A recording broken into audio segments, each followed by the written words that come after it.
السلام عليكم ورحمة الله وبركاته. الحمد لله رب العالمين، والعاقبة للمتقين ولا عدوان إلا على الظالمين. صلى الله على نبينا محمد وعلى آله وأصحابه وسلم تسليما كثيرا. يا أيها الذين آمنوا اتقوا الله حق تقاته ولا تموتن إلا وأنتم مسلمون. اللهم علمنا ما ينفعنا وانفعنا بما علمتنا وزدنا علما. സ്നേഹമുള്ള സഹോദരന്മാരെ, സഹോദരികളെ, സർവശക്തനായ അല്ലാഹു നമ്മുടെ ഈ ഒത്തുചേരലും സംസാരവും സമയവിനിയോഗവും ഇതിൻ്റെ പിന്നിലുള്ള എല്ലാ പരിശ്രമങ്ങളും അധ്വാനങ്ങളും പരലോകത്ത് നമുക്ക് ഉപകരിക്കുന്ന സ്വാലിഹായ അമലുകളുടെ കൂട്ടത്തിൽ ഉൾപ്പെടുത്തി റബ്ബ് നമ്മിൽ നിന്ന് കബൂൽ ചെയ്യുമാറാകട്ടെ. അള്ളാഹുവിൻ്റെ ഏറ്റവും വലിയ അനുഗ്രഹമായ ഇസ്ലാം, ആ ഇസ്ലാം ഉൾക്കൊള്ളുവാനും അതിൻ്റെ വക്താവാകുവാനും ഒക്കെ ഭാഗ്യം ലഭിച്ചവരാണ് നമ്മൾ. ആ അനുഗ്രഹം നമ്മളിൽ നിന്ന് കൈമോശം വന്നു പോകാതിരിക്കാൻ നമ്മൾ അറിഞ്ഞോ അറിയാതെയോ അതിൽ നിന്ന് പുറത്തു പോകുന്ന 10ഓളം കാര്യങ്ങളാണ് നവാഖിദുൽ ഇസ്ലാം എന്ന പേരിൽ ഷെയ്ഖ് മുഹമ്മദ് ബിൻ അബ്ദുൽ വഹാബ് റഹ്മത്തുള്ളാഹി അലൈഹി രചിച്ച ആ ചെറു ഗ്രന്ഥത്തിലൂടെ നമ്മെ ഉണർത്തിയത്.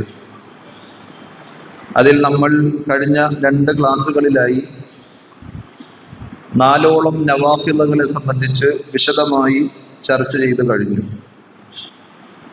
ഇനി അന്നാഖിദുൽ ഖാമിസ്, 5ാമത്തെ കാര്യം, അഥവാ ഒരാൾ ഇസ്ലാമിൽ നിന്ന് പുറത്തു പോകുവാൻ ഇടയാക്കുന്ന 5ാമത്തെ കാര്യം, മൻ അബ്ഗള ശൈഅൻ മിമ്മാ ജാഅ ബിഹി റസൂൽ സല്ലല്ലാഹു അലൈഹി വസല്ലം, നബി സല്ലല്ലാഹു അലൈഹി വസല്ലം കൊണ്ടുവന്ന അഥവാ മതമായി പഠിപ്പിച്ച ഏതെങ്കിലും ഒരു കാര്യത്തെ ആരെങ്കിലും വെറുക്കുന്നുവെങ്കിൽ, അതിനോടൊരു പുച്ഛവും വെറുപ്പും ഒരാളുടെ മനസ്സിലുണ്ടെങ്കിൽ തീർച്ചയായും അയാൾ ഇസ്ലാമിൽ നിന്ന് പുറത്തുപോയി. കാരണം ഇസ്ലാമിൻ്റെ വിശ്വാസ കാര്യങ്ങളാകട്ടെ കർമാനുഷ്ഠാനങ്ങളാകട്ടെ ഏതും നബി സല്ലല്ലാഹു അലൈഹി വസല്ലം സ്വന്തമായി കണ്ടെത്തിയ ഒരാശയമോ അദ്ദേഹത്തിൻ്റെതായ ചിന്തകളോ അല്ല, മറിച്ച് അള്ളാഹുവിൻ്റെ പക്കൽ നിന്നുള്ള വഹിയാണ്. വമാ യൻതിഖു അനിൽ ഹവാ ഇൻ ഹുവ ഇല്ലാ വഹ്യുൻ യൂഹാ. നബി സല്ലല്ലാഹു അലൈഹി വസല്ലം സ്വന്തം ഇഷ്ടപ്രകാരം മതപരമായ കാര്യങ്ങൾ സംസാരിക്കാറില്ല, അള്ളാഹുവിൻ്റെ പക്കൽ നിന്നുള്ള വഹിയാണ് എന്ന് ഖുർആൻ സാക്ഷ്യപ്പെടുത്തിയതാണ്.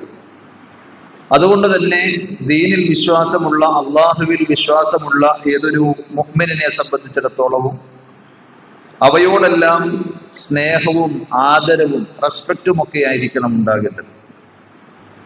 മറിച്ച് അതിനോട് വെറുപ്പും വിദ്വേഷവും ഉണ്ടെങ്കിൽ നമ്മൾ ഭയപ്പെടേണ്ടതുണ്ട്, നമ്മുടെ ഈമാൻ ശരിയല്ല എന്ന്.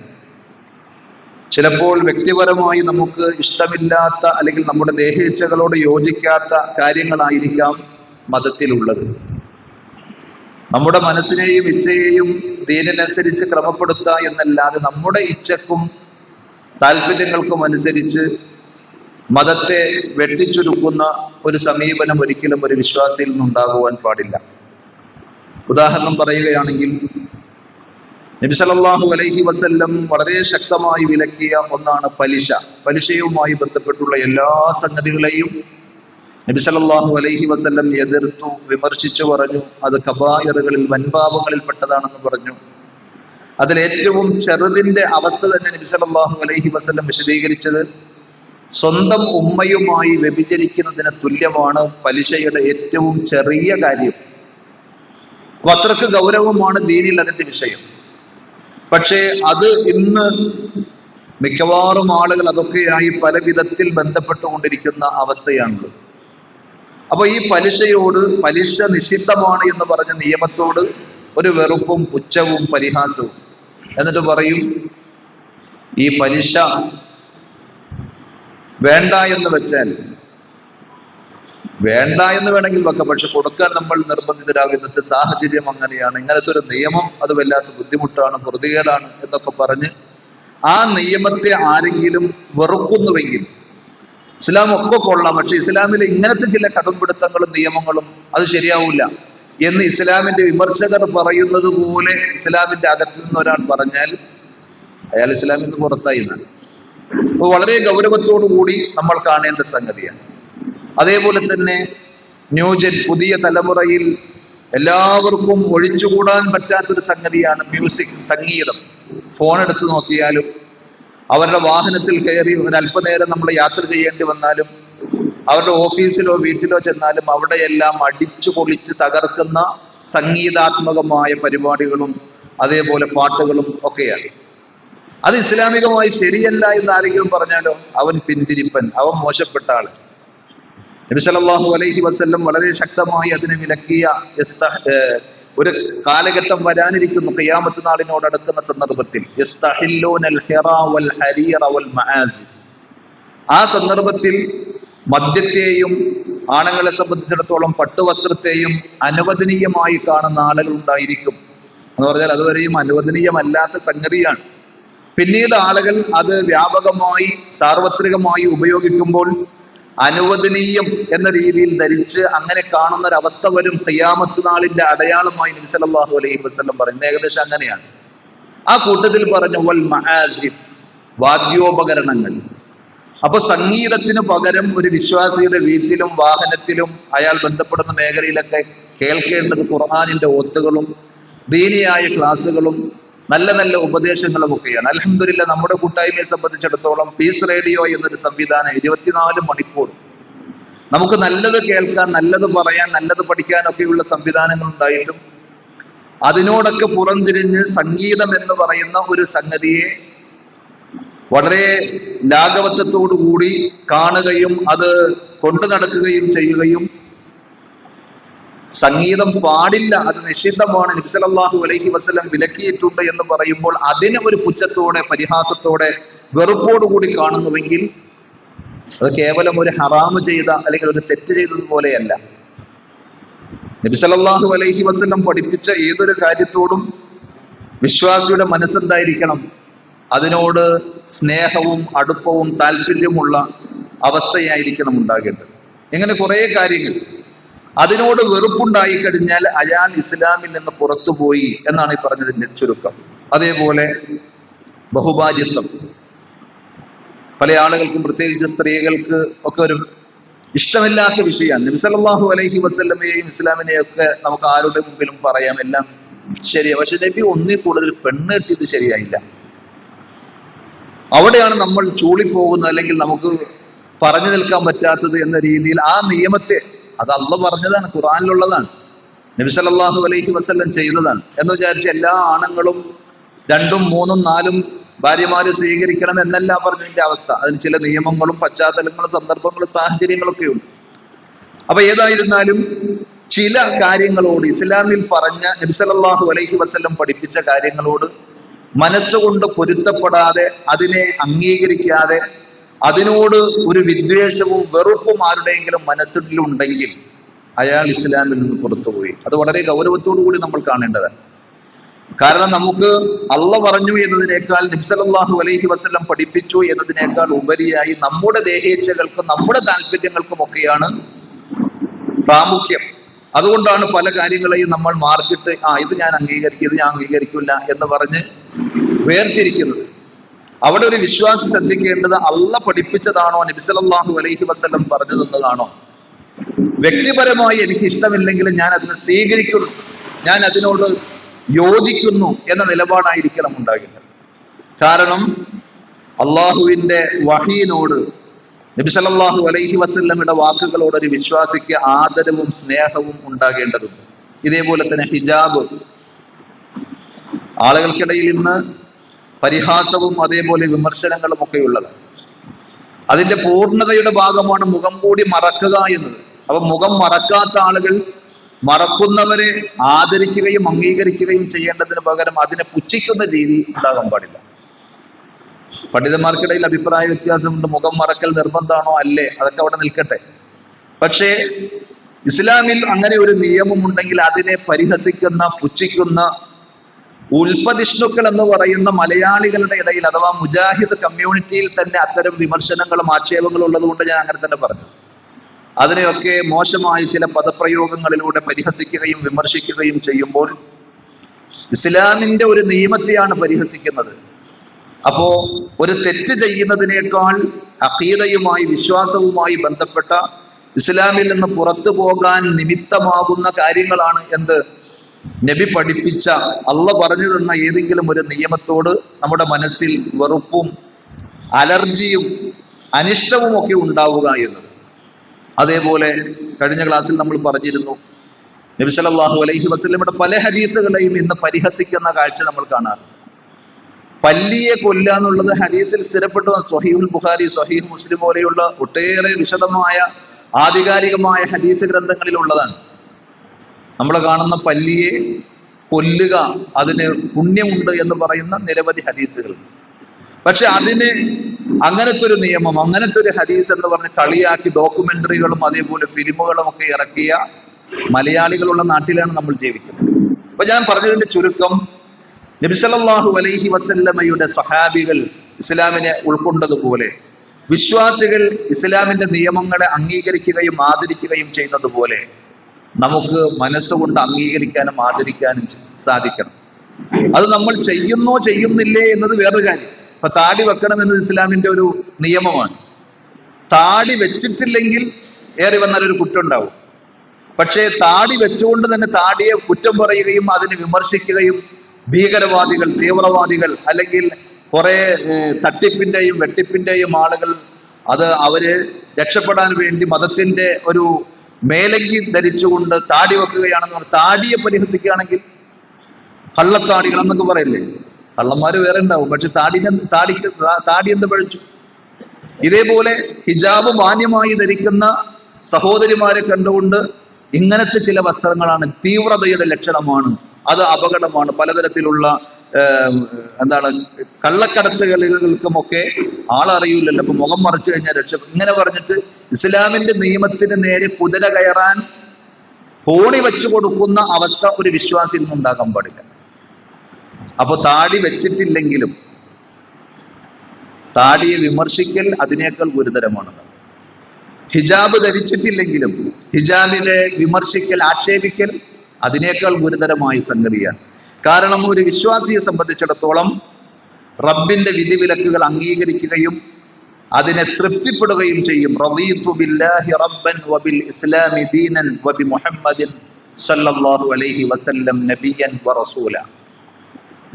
ബാങ്കിന്റെ സന്ദർഭത്തിൽ തന്നെ അഷ്ഹദു അന്ന മുഹമ്മദ് റസൂലുള്ളാഹ് എന്ന് കേൾക്കുമ്പോൾ നമ്മളോട് പ്രത്യേകം പറയാൻ പറഞ്ഞ ഒരു വാചകമാണ്, നമ്മുടെ ആദർശം പ്രഖ്യാപിക്കുന്ന ഒരു വചനമാണ്. പല സന്ദർഭങ്ങളിലുമുണ്ട് ആ ആശയത്തിലെ പ്രഖ്യാപനങ്ങൾ. റളീതു ബില്ലാഹി റബ്ബൻ, ഞാൻ എൻ്റെ റബ്ബിനെ, അള്ളാഹുവിന്റെ റബ്ബായി തൃപ്തിപ്പെട്ടിരിക്കുന്നു. എൻ്റെ റബ്ബ് അള്ളയാണ് എന്ന് ഞാൻ ആത്മാർത്ഥമായി പ്രഖ്യാപിച്ചാൽ ആ റബ്ബ് എന്നോട് നിർദ്ദേശിക്കുന്നതിനോട് എനിക്ക് ഇഷ്ടക്കേടോ വെറുപ്പോ പുറംതിരിഞ്ഞു നിൽക്കലോ ഉണ്ടാവില്ല.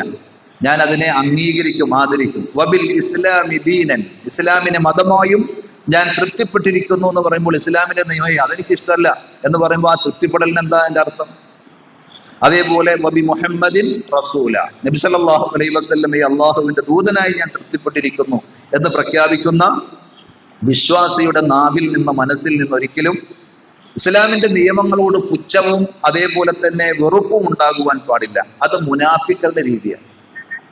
കപടവിശ്വാസികൾ നബി സല്ലല്ലാഹു അലൈഹി വസല്ലമയുടെ കൂടെ ഉണ്ടാകും. അവരുടെ ബാഹ്യമായ ചേലം പോലെയൊക്കെ കണ്ടാൽ അവർ മുഅ്മിനീങ്ങളാണ്. പക്ഷെ മനസ്സിൽ ഇസ്ലാമിന്റെ നിയമങ്ങളോട് പുച്ഛവും പരിഹാസവും ഒക്കെ ഉണ്ടാവുക എന്നത് മുനാഫിക്കുകളുടെ സ്വഭാവമായിട്ടാണ് ഖുർആൻ പറഞ്ഞത്.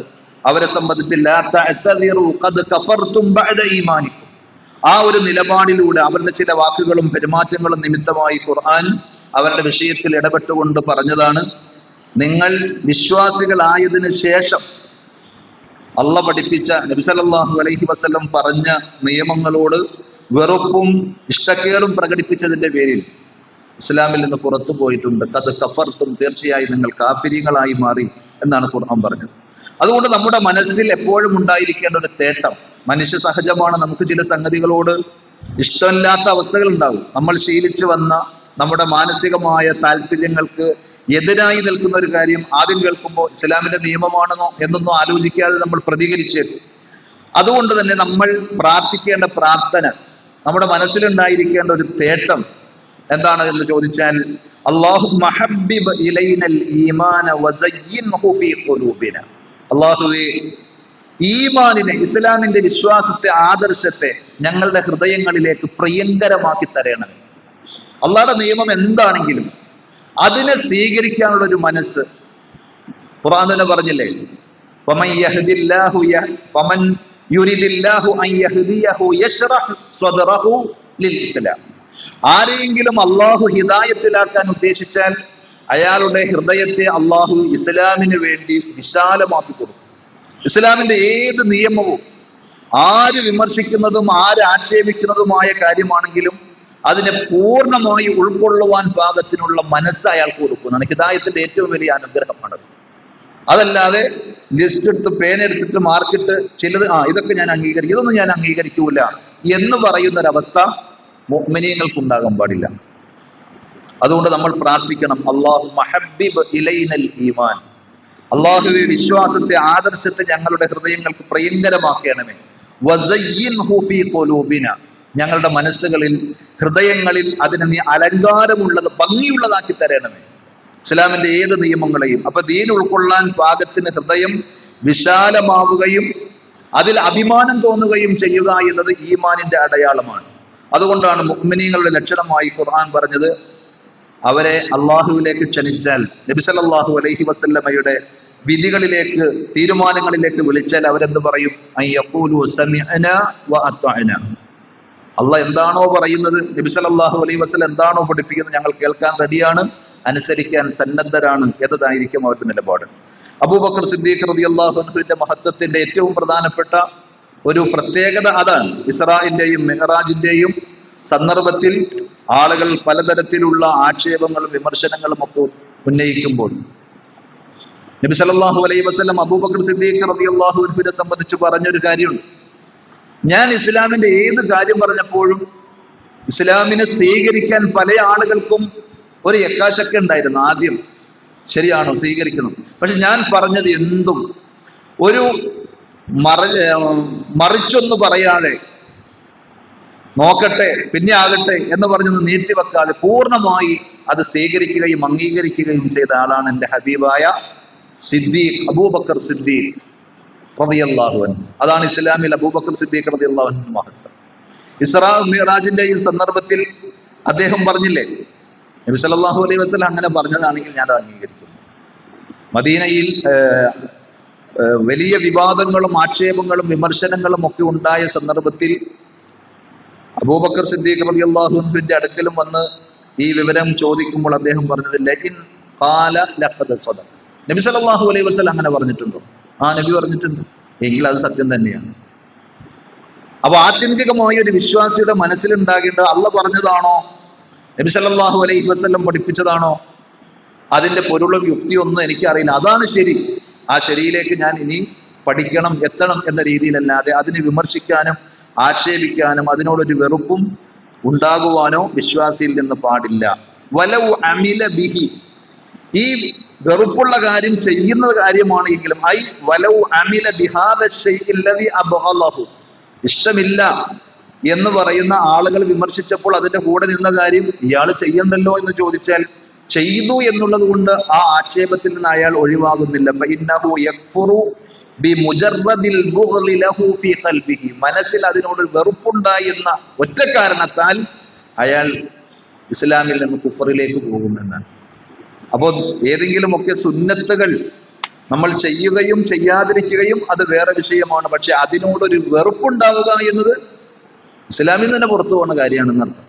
അത് നമ്മൾ ശ്രദ്ധിക്കണം, സൂക്ഷിക്കണം. അതാണ് അഞ്ചാമത്തെ കാര്യമായി ഇവിടെ ഷെയ്ഖ് മുഹമ്മദ് ബിൻ അബ്ദുൽ വഹാബ് റഹ്മത്തുള്ളാഹി അലൈഹി വിശദീകരിച്ചത്. ഇനി അസ്സാദിസ്, ആറാമത്തേത്, നേരത്തെ പറഞ്ഞതുമായി ചെറിയൊരു ബന്ധമുള്ളതാണ്. അന്നാഖിസു സാദിസ് മൻ ഇസ്തഹ്സഅ ബിശൈഇൻ മിൻ ദീനില്ലാഹി ഔ സവാബിഹി ഔ ഇഖാബിഹി കഫറ.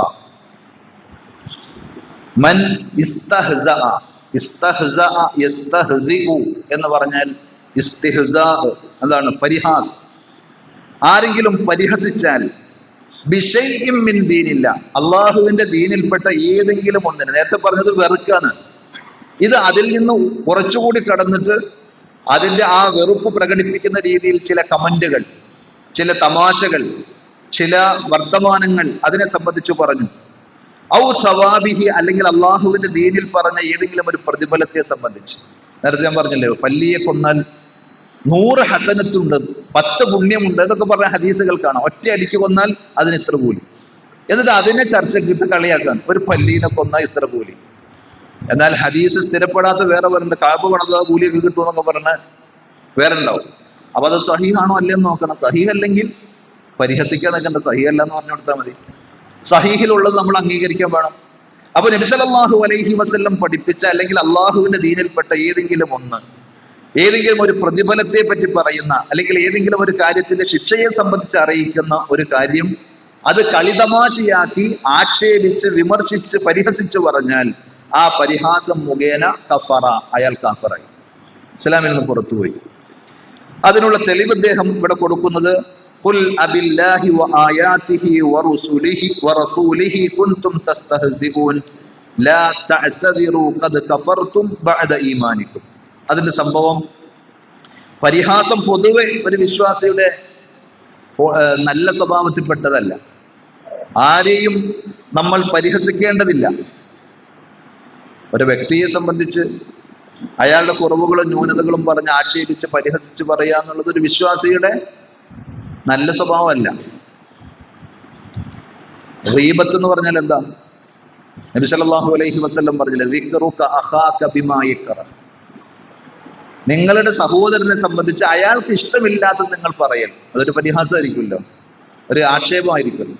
അപ്പൊ സ്വഹാബികൾ ചോദിക്കുകയാണ്, നബിയെ, ഞാൻ പറയുന്ന കാര്യം ഇല്ലാത്തതൊന്നല്ല, അയാളിൽ ഉള്ള കാര്യമാണ്. എന്നാലോ? അപ്പോഴാണ് നബി സല്ലല്ലാഹു അലൈഹി വസല്ലം പറയുക, അതിനാണ് ഗീബത്ത് എന്ന് പറയുന്നത്. ഇല്ലാത്തത് പറഞ്ഞാൽ കളവായി വേറെ കുറ്റം കൂടി വന്നു. അപ്പൊ ഉള്ളത് തന്നെ ഒരാളെ പരിഹസിക്കാനും ആക്ഷേപിക്കാനും പറയാൻ പാടില്ല. പിന്നെ എന്ത് വേണം? അയാളുടെ ന്യൂനത ഉണ്ടെങ്കിൽ അയാളെ വിളിച്ച്, അത് നീ ചെയ്തത് ശരിയായില്ല, നിന്റെ ആ പോക്ക് ശരിയല്ല, ആ വർത്താനം ശരിയല്ല എന്ന് അയാളുടെ നസീഹത്തോടു കൂടി തിരുത്തുകയും ഉപദേശിക്കുകയുമാണ് ചെയ്യേണ്ടത്. വതവാസൗ ബിൽ ഹഖ് വതവാസൗ ബിസ് സബ്ർ. നല്ലതുകൊണ്ട് അവരെ പരസ്പരം ഉപദേശിക്കുക എന്നത് വിശ്വാസികൾ അങ്ങോട്ടും ഇങ്ങോട്ടും ചെയ്യുന്ന സംഗതിയാണ്. ഈ പരിഹാസം ഒരാളെ കുറിച്ച് പോലും പാടില്ല എന്ന് പറയുമ്പോൾ വ്യക്തികളെ സംബന്ധിച്ചല്ല, അള്ളാഹുവിനെ സംബന്ധിച്ചും അള്ളാഹുടെ ദീനിനെ സംബന്ധിച്ചും ഒക്കെ ആകുമ്പോൾ അത് ഗൗരവം കൂടുന്നർത്ഥം. അവൻ നബി സല്ലല്ലാഹു അലൈഹി വസല്ലം പഠിപ്പിച്ച അള്ളാഹുവിന്റെ നിയമശാസനങ്ങളെ പരിഹസിക്കൽ എത്രമാത്രം ഗുരുതരമാണ് എന്നുള്ളത് നമ്മൾ ആലോചിക്കുക. ഫഇന്നഹു ബിഹാദൽ ഇസ്തിഹ്സാഇ യക്ഫുർ. ഈ ഒരു പരിഹാസത്തിലൂടെ തന്നെ ഒരാൾ നല്ല നിസ്കാരം തയ്യുമ്പോൾ ആളായിരിക്കും, നല്ല താടിയുള്ള ആളായിരിക്കും, പക്ഷെ ദീനിന്റെ ഏതെങ്കിലും ഒരു സംഗതിയെ, ഏതെങ്കിലും ഒരു ഷിആറിനെ, ഏതെങ്കിലും ഒരു നിയമത്തെ പരിഹസിക്കുന്ന ഒരു സ്വഭാവം ഉണ്ടെങ്കിൽ ആ ഒരു വാക്കുമതി അയാൾ ഇസ്ലാമിൽ നിന്ന് പുറത്തു പോകാൻ, എല്ലാ കാര്യങ്ങളും നഷ്ടപ്പെടാൻ. അപ്പൊ തബൂക്ക് യുദ്ധത്തിന്റെ സമയത്ത് ഇവിടെ പറഞ്ഞ ആയത്ത് സൂറത്ത് തൗബയിലെ ആയത്താണ്. ആ ആയത്ത് ഇറങ്ങാൻ ഒരു പശ്ചാത്തലമുണ്ട്. തബൂക്ക് യുദ്ധത്തിന് നബി സല്ലല്ലാഹു അലൈഹി വസല്ലമയും സ്വഹാബത്തും പോകുമ്പോൾ ആ കൂട്ടത്തിൽ കുറച്ച് കപട വിശ്വാസികൾ, മുനാഫിക്കുകളും കടന്നുകൂടിയിട്ടുണ്ടായിരുന്നു. അവര് ആ യാത്രക്കിടയിൽ ഒരു കളി തമാശ നബി സല്ലല്ലാഹു അലൈഹി വസല്ലമയെയും സ്വഹാബത്തിനെയും ഉദ്ദേശിച്ചു കൊണ്ട് പറഞ്ഞു. ഇവര് വലിയ താടിയൊക്കെ വെച്ച് വലിയ ഉസ്താദന്മാരായിരുന്നു. നമ്മുടെ ഭാഷയിൽ പറഞ്ഞാൽ വലിയ മൊയ്ലന്മാര്, വലിയ ഉസ്താദന്മാരാണ്. നാളെ ശത്രുക്കളുമായി ഏറ്റുമുട്ടുമ്പോൾ കാണാം ഇവരുടെയൊക്കെ ഈമാനും ഇവരുടെയൊക്കെ ആദർശം. പേടിത്തുറന്മാര്, ഇവർ ഓടിപ്പോകും എന്നൊക്കെ പറഞ്ഞിട്ട് ഇത് കേട്ട ഒരു സഹാബിക്ക് ഇഷ്ടപ്പെട്ടില്ല, അയാൾക്ക് സഹിക്കാൻ പറ്റിയില്ല. കാരണം ഈ പറഞ്ഞത് ആരെ പറ്റിയാ? നബി സല്ലല്ലാഹു അലൈഹി വസല്ലമയും സ്വഹാബത്തും അടങ്ങുന്ന ഏറ്റവും വിശുദ്ധരായ ആളുകളെ സംബന്ധിച്ചാണ്. പേടിത്തൊണ്ടന്മാർ, അതേപോലെ തന്നെ ശത്രുക്കളെ കണ്ടാൽ ഓടിപ്പായുന്ന ആളുകൾ, ഇവർക്ക് വയറും അതേപോലെ തന്നെ പോക്കറ്റുമാണ് ഇതെന്നൊക്കെ തമാശ പറഞ്ഞിട്ട് അങ്ങനെ പറഞ്ഞു. അപ്പൊ ഈ സ്വഹാബിക്ക് അത് കേട്ടപ്പോൾ വല്ലാത്ത ദേഷ്യവും വെറുപ്പും കാരണം നബി സല്ലല്ലാഹു അലൈഹി വസല്ലമയുടെ അടുക്കലേക്ക് ഓടിച്ചെന്ന് അദ്ദേഹം ഈ വിവരം പറയാം. ഈ കൂട്ടത്തിൽ ഒരുത്തൻ ഇങ്ങനെ പറഞ്ഞു നബി എന്ന് പറയാൻ, പരാതി പറയാൻ ചെന്നപ്പോൾ, ഹദീസിൽ പറയുന്നത്, ആ സംഭവം വിശദീകരിക്കുമ്പോൾ മുഫസ്സിരീങ്ങൾ പറയുന്നത്, ഈ സ്വഹാബി ഈ വിവരവുമായി നബി സല്ലല്ലാഹു അലൈഹി വസല്ലമയുടെ അടുക്കൽ എത്തിയതാണോ ആദ്യം സംഭവിച്ചത്? അതല്ല, മലക്ക് ജിബ്രീൽ അലൈഹി സ്വലാത്തു വസ്സലാം വാനലോകത്ത് നിന്ന് വഹിയുമായി ആ വിഷയത്തിൽ ഈ ആയത്തുമായി ഇറങ്ങിയതാണ് ആദ്യം നടന്നത് എന്ന് ഞങ്ങൾക്ക് അറിഞ്ഞില്ല. അത്രക്ക് പെട്ടെന്നായിരുന്നു അള്ളാഹുവിന്റെ ആക്ഷൻ, അള്ളാഹു അതിലേക്ക് പ്രതികരിച്ചത്. അള്ളാഹു പറഞ്ഞതാണ്, ഖുൽ അബില്ലാഹി വആയാതിഹി വറസൂലിഹി കുൻതും തസ്തഹ്സിഊൻ. അവരോട് ചോദിച്ചപ്പോ നബി സല്ലല്ലാഹു അലൈഹി വസല്ലമയുടെ മുമ്പിൽ ഈ വിമർശനവും ആക്ഷേപവും എത്തിയപ്പോ അവര് പറയാണ്, ഞങ്ങൾ വെറുതെ തമാശക്ക് വേണ്ടി പറഞ്ഞ നബി, കുറെ ദൂരമല്ലേ നമുക്ക് യാത്ര ചെയ്യാൻ, ആ യാത്രയുടെ ക്ഷീണവും ബുദ്ധിമുട്ടും ഒന്നും ഫീൽ ചെയ്യാതിരിക്കാൻ ഒരു തമാശ പറഞ്ഞത്, അത്ര ഗൗരവമാക്കി എടുക്കേണ്ടതൊന്നുമില്ല. അപ്പൊ എന്താ അല്ലാഹു പറഞ്ഞത്? ഖുൽ അബില്ലാഹി വആയാതിഹി വറസൂലിഹി കുൻതും തസ്തഹ്സിഊൻ. നിങ്ങൾക്ക് കളിതമാശ പറയാൻ, പരിഹസിക്കാൻ അള്ളാഹിനെയും റസൂലിനെയും അള്ളാഹിന്റെ ദീനിനെയും ഒന്നും അല്ലാതെ വേറൊന്നും കിട്ടിയില്ലേ? ചില ആളുകളില്ലേ മോണോ ആക്ടും മിമിക്രിയൊക്കെ ഇസ്ലാമിന്റെ നിയമങ്ങളും ഖുർആന്റെ ആയത്തുകളും ഒക്കെ വെച്ച് ആളുകളെ ചിരിപ്പിക്കാൻ വേണ്ടി. അപ്പൊ ആളുകൾ ചിരിക്കണം, ആളുകളുടെ കയ്യടി കിട്ടണം എന്ന് കാണുമ്പോൾ എന്തും പറയുന്ന ആ നാവ് വിശ്വാസിക്ക് ചേർന്നതല്ലാണ്. അപ്പൊ അള്ളാഹ് എന്നിട്ട് പറഞ്ഞാണ്, ലാ തഅ്തദിറു, നിങ്ങൾ ഒരു എക്സ്ക്യൂസ്, ഒരു ഒഴിവ് കഴിവും പറയേണ്ടതില്ല. ഖദ് കഫർതും ബഅദ ഈമാനി, നിങ്ങൾ വിശ്വാസികളായിരുന്നു ഇതുവരെ, പക്ഷെ ആ ഈമാനിന് ശേഷം ഈ വാക്കിലൂടെ, നിങ്ങളുടെ ഈ മാനസികമായ നിലപാടിലൂടെ നിങ്ങൾ കുഫറിലേക്ക് പോയി, കാഫറായി പോയി എന്നാണ് ആ വിഷയത്തിൽ വന്ന അള്ളാഹുവിന്റെ വിധി. അപ്പൊ സ്വഹാബത്തിനെ പുച്ഛിക്കുന്ന, വിമർശിക്കുന്ന ആളുകൾ പേടിക്കണം, ഹദീസിനെ പരിഹസിക്കുന്ന ആളുകൾ ഭയക്കണം, ഇസ്ലാമിന്റെ നിയമങ്ങളെ ഇതുപോലെ കളിതമാശകളാക്കുന്ന ആളുകൾ ഭയപ്പെടേണ്ടതുണ്ട്. ദീനിന്റെ വിശ്വാസ കാര്യങ്ങളാകട്ടെ, ഇബാദത്തുകളാകട്ടെ, ആദാബുകളാകട്ടെ, എല്ലാം തന്നെ അത് അള്ളാഹുവിന്റെ വഹിയാണ്. നേരത്തെ പറഞ്ഞതുപോലെ അതിലൂടെ അറിയിച്ച എല്ലാറ്റിനോടും ഒരു വിശ്വാസിക്ക് ആദരവും ബഹുമാനവും ഒക്കെ ഉണ്ടാണ്. അത് ഈമാനിന്റെ താല്പര്യമാണ്. ഇസ്ലാമിലെ ശിക്ഷാവിധികൾ ചിലപ്പോഴൊക്കെ വിമർശനങ്ങളും അതേപോലെ തന്നെ ചർച്ചാ വിഷയങ്ങളൊക്കെ ആകലാണ്. ഇസ്ലാം കട്ടവന്റെ കൈവെട്ടണമെന്ന് പറഞ്ഞു, കൊന്നവനെ കൊല്ലണമെന്ന് പറഞ്ഞു. ഇസ്ലാമിലെ വധശിക്ഷ, കഴുത്ത് വെട്ടിക്കൊള്ളത് ക്രൂരല്ലേ എന്നൊക്കെ ആരെങ്കിലും ഇസ്ലാമിനെ അറിയാത്ത ആളുകൾ പറയുമ്പോൾ മുസ്ലിമാണെന്ന് പറഞ്ഞ് നടക്കുന്ന നിസ്കാരത്തായ്മ വലിയ വട്ടത്തിലുള്ള ആളും, ശരിയാണ്, എനിക്കും അങ്ങനെയൊക്കെ തോന്നിയിട്ടുണ്ട് എന്ന് പറഞ്ഞ് തീർന്നവന്റെ കഥ. ദീനിൽ നിന്ന് അയാൾ പുറത്തു പോകും. അപ്പൊ അറിവില്ലാത്തത് പഠിക്കണം. ഒരിക്കലും നമ്മൾ അതിനെ എന്ത് ചെയ്യാൻ പാടില്ല, നിസ്സാരവൽക്കരിച്ച് അത്തരം കാര്യങ്ങളോട് കൂടിക്കൊടുക്കരുത്. അത് വളരെ ഗൗരവപ്പെട്ട സംഗതിയാണ്. അതാണ് ആറാമത്തെ കാര്യം. ഏഴാമത്തേത് അസ്സാബിയ, ഇസ്ലാമിൽ നിന്ന് പുറത്തു പോകുന്ന ഏഴാമത്തെ കാര്യം അസ്സിഹർ, സിഹറാണ്. അഥവാ മാരണം, കൂടോത്രം എന്നൊക്കെ നമ്മൾ കേട്ടിട്ടുള്ള ആ സിഹർ. അത് പിശാജ് സേവയിലൂടെ, പിശാജിനെ പ്രീതിപ്പെടുത്തുന്നതിലൂടെ പിശാജ് പലതും ഇയാൾക്ക് ചെയ്തു കൊടുക്കും, സാഹിര്യങ്ങൾക്ക്. അങ്ങനെ ഫീഹി ഇർതിബാതും ബിശ്ശയാത്തീൻ, സിഹർ ചെയ്യുന്ന ആളും പിശാചുക്കളും തമ്മിൽ സിഹറിലൂടെ ഒരു അവിഹിത ബന്ധമുണ്ട്, അവിശുദ്ധ ബന്ധമുണ്ട് എന്നാണ്. വതഖർറുബു മിനസ്സാഹിരി ലഹും, ആ തിന്മയിലൂടെ പിശാചിലേക്ക് അടുക്കുകയാണ് സാഹിർ. എത്രത്തോളം എന്ന് ചോദിച്ചാൽ ആ വിഷയത്തിൽ പ്രത്യേകം ഞാൻ ഓർക്കാണ്, മദീനയിൽ ഞങ്ങൾ പഠിച്ചുകൊണ്ടിരിക്കുന്ന സമയത്ത് ഒരു തവണ ഹാജിമാർക്ക് ഖിദ്മത്ത് ചെയ്യാനുള്ള ഒരു അവസരം കിട്ടി. ആ സന്ദർഭത്തിൽ ക്യാമ്പ് ചെയ്ത ഞങ്ങളുടെ ലോഡ്ജിൽ, ആ സെന്ററിൽ സിഹറും അതേപോലെ തന്നെ സാഹിര്യങ്ങളും അവരുടെ വിഷയം, നല്ല തൗഹീദുള്ള നല്ല ഷേഖുമാരുടെ ക്ലാസ്, അതേപോലെ സിഹർ ഒഴിപ്പിക്കുന്നത് എങ്ങനെ, സിഹർ ചെയ്യുന്ന ആളുകളുടെ കേന്ദ്രങ്ങൾ പോയി, അവിടെ ഇസ്ലാമിക ഭരണം കൂടിയാണല്ലോ, അവരെ ചെന്ന് കണ്ടെത്തി അവരെ അറസ്റ്റ് ചെയ്യുന്നതും അങ്ങനെയുള്ള ആളുകളെ കണ്ടാൽ ഹുക്കൂമയെ അറിയിക്കണം എന്നൊക്കെയുള്ള കാര്യങ്ങളൊക്കെ വിശദീകരിക്കുന്ന കൂട്ടത്തിൽ അതിൻ്റെ തൊണ്ട് സഹിതം കാര്യങ്ങൾ വിശദീകരിച്ച ഒരു ക്ലാസ് ഞാൻ ഓർക്കാണ്. അതിൽ പറയുന്നത്, സിഹർ ചെയ്യുന്ന, സാഹിര്യങ്ങളുടെ അടുക്കൽ ചെന്ന് കാര്യങ്ങൾ സാധിക്കുന്ന ആളുകൾ എന്തൊക്കെ ചെയ്യുന്നു അറിയോ? പരിശുദ്ധ ഖുർആൻ തുറന്നു വെച്ചിട്ട് അതിന്റെ മീതെ മൂത്രമൊഴിക്കാൻ പറയും. അപ്പൊ ഖുർആനെ നിന്ദിക്കലും അവഹേളിക്കലും. ഇത് പിശാചിന് ഇഷ്ടമുള്ള കാര്യമാണ്. പിശാച് ചിരിക്കും, സന്തോഷിക്കും. അതേപോലെ അള്ളാഹുവിന്റെ ദീനുമായി ബന്ധപ്പെട്ട് നമ്മൾ അംഗീകരിക്കുകയും ആദരിക്കുകയും ചെയ്യേണ്ട പലതിനെയും പുച്ഛിക്കുകയും പരിഹസിക്കുകയും നിഷേധിക്കുകയും ചെയ്യുന്ന കുഫറിലേക്ക് നമ്മളെ കൊണ്ടുവന്ന് എത്തിക്കും. അഥവാ സിഹറിന് വേണ്ടി പോകുന്ന, സാഹിറിനെ സമീപിക്കുന്ന ആളെ കൊണ്ട് സാഹിർ മുഖേന പിശാച് ചെയ്യിക്കുന്നുണ്ട്. അപ്പൊ സ്വാഭാവികമായും ആ ചെയ്തികളിലൂടെ, കുഫറിന്റെ പ്രവർത്തനങ്ങളിലൂടെ ഈ സാഹിർ ആരിലേക്കടുക്കും?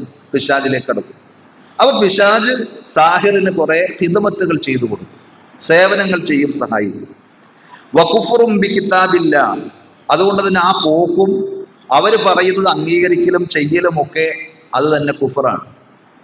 എന്നാൽ സിഹറിന് വലഹു ഹഖീഖത്തുൻ വഹുവ യദുറു വയുഅദി. സിഹറിന് ഹഖീഖത്തുണ്ട് എന്ന് വിശ്വസിക്കൽ തെറ്റാണോ? ഖുർആൻ പറഞ്ഞതാണ്, ഹദീസിൽ വന്നതാണ്. അതിന് ഹഖീഖത്തുണ്ട്, യാഥാർത്ഥ്യമുണ്ട്. അത് മുഖേന ഉപദ്രവങ്ങൾ ഉണ്ടാവും, ആളുകളെ ഉപദ്രവിക്കാൻ കഴിയും. വലഹു തഅ്സീർ, അതിന് ചില സ്വാധീനങ്ങളുണ്ട്. ഇതൊക്കെ ഇസ്ലാമിക പ്രമാണങ്ങളിലൂടെ സ്ഥിരപ്പെട്ടതും അഹ്ലുസുന്നയുടെ ഇമാമിയങ്ങൾ, പണ്ഡിതന്മാർ സ്ഥിരീകരിച്ചു പോയതുമായ കാര്യമാണ്. ഇവിടെ രണ്ട് അബദ്ധങ്ങൾ സമൂഹത്തിൽ നമുക്ക് കാണാൻ കഴിയും. ഒന്ന്, ചില ആളുകൾ ഇതിനെ എല്ലാം പാടെ നിഷേധിച്ചു. സിഹറോ, അതൊക്കെ വെറും അന്ധവിശ്വാസം, അതിനൊന്നും യാതൊരു ഹഖീഖത്തും ഇല്ല, തഅ്സീറും ഇല്ല എന്ന് പറഞ്ഞിട്ട്, അങ്ങനെയുണ്ട്, സിഹർ ഫലിക്കും, അതുകൊണ്ട് ഉപദ്രവങ്ങൾ ഉണ്ടാകും എന്നാരെങ്കിലും പറഞ്ഞാൽ അയാളെ പഴഞ്ചൻ, അന്ധവിശ്വാസി, അല്ലെങ്കിൽ കാലം തിരിയാത്തവൻ, ഈ 21-ാം നൂറ്റാണ്ടിൽ ഇങ്ങനെയുള്ള വിവരക്കേട് പറയുന്ന അന്ധവിശ്വാസി, ഖുറാഫി എന്നൊക്കെ വിളിച്ചു പറയും. പക്ഷെ ഹദീസുകളിലൂടെ വന്നതാണ്. ഖുർആന്റെ ആയത്തുകളിൽ തന്നെ സൂചനകളും അതേപോലെ തന്നെ പരാമർശങ്ങളും ഒക്കെ നമുക്ക് കാണാൻ കഴിയുന്നതാണ്. അപ്പോ സിഹർ ഉണ്ട് എന്ന് വിശ്വസിക്കലും അതിലൂടെ ആളുകൾക്ക് ഉപദ്രവങ്ങൾ വരുത്താൻ കഴിയും എന്നതും ഇസ്ലാം അംഗീകരിച്ച പ്രമാണങ്ങളിലൂടെ സ്ഥിരപ്പെട്ട ഇസ്ലാമിലെ അഹ്ലുസുന്നയുടെ ഇമാമിയങ്ങൾ സ്ഥിരീകരിച്ചു വന്ന ഒട്ടേറെ കിതാബുകളിൽ, ഖുർആനിന്റെ തഫ്സീറുകളിൽ, സ്വഹീഹായ ഹദീസുകളുടെ കിതാബുകളിൽ ഒക്കെ വന്ന സംഗതിയാണ്.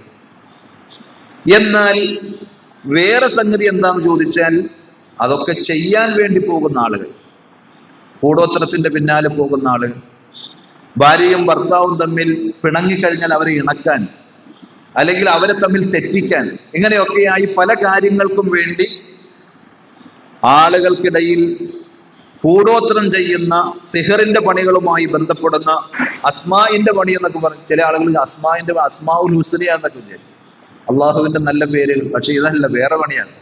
അതുമായി ബന്ധപ്പെട്ട കാര്യങ്ങൾ ചെയ്താൽ, അതിനെ അംഗീകരിച്ചാൽ അയാൾ ഇസ്ലാമിൽ നിന്ന് പുറത്തുപോയി. അതാണ് ഏഴാമത്തെ കാര്യം. അപ്പോ മനുഷ്യർക്കിടയിൽ ശത്രുതയും ഛിദ്രതയും ഉണ്ടാക്കാൻ സിഹറിലൂടെ സാധിക്കും. രോഗങ്ങൾ ഉണ്ടാക്കാൻ അതിലൂടെ സാധിക്കും. മരണം വരേക്കും സിഹറിലൂടെ സംഭവിച്ചിട്ടുണ്ട്, സംഭവിക്കും എന്നാണ് പണ്ഡിതന്മാർ പറഞ്ഞത്. ഫയതഅല്ലമൂന മിൻഹുമാ മാ യുഫർരിഖൂന ബിഹി ബൈനൽ മർഇ വസൗജി വമാ ഹും ബിളാരിന ബിഹി മിൻ അഹദിൻ ഇല്ലാ ബിഇദ്നില്ലാഹ്. സൂറത്തുൽ ബഖറയിലെ 102-ാമത്തെ ആയത്ത്.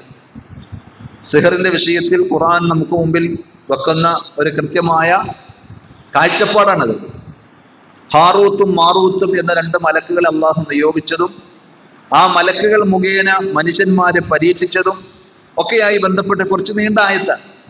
അതിൽ അള്ളാഹു പറയുന്നു, ഫയതഅല്ലമൂന മിൻഹുമാ, അവർ 2 പേരിൽ നിന്നും ആളുകൾ പഠിച്ചെടുത്തു, മാ യുഫർരിഖൂന ബിഹി ബൈനൽ മർഇ വസൗജി, ഒരാളുടെയും തന്റെ ഭാര്യയുടെയും ഇടയിൽ ഛിദ്രതയുണ്ടാക്കാൻ പറ്റുന്ന ക്ഷുദ്രവിദ്യകൾ, അഥവാ സിഹർ, കൂടോത്രം, അസ്മാഇന്റെ പണി എന്നൊക്കെ പറയുന്ന ചെയ്തികൾ അവർ പഠിച്ചെടുത്തു.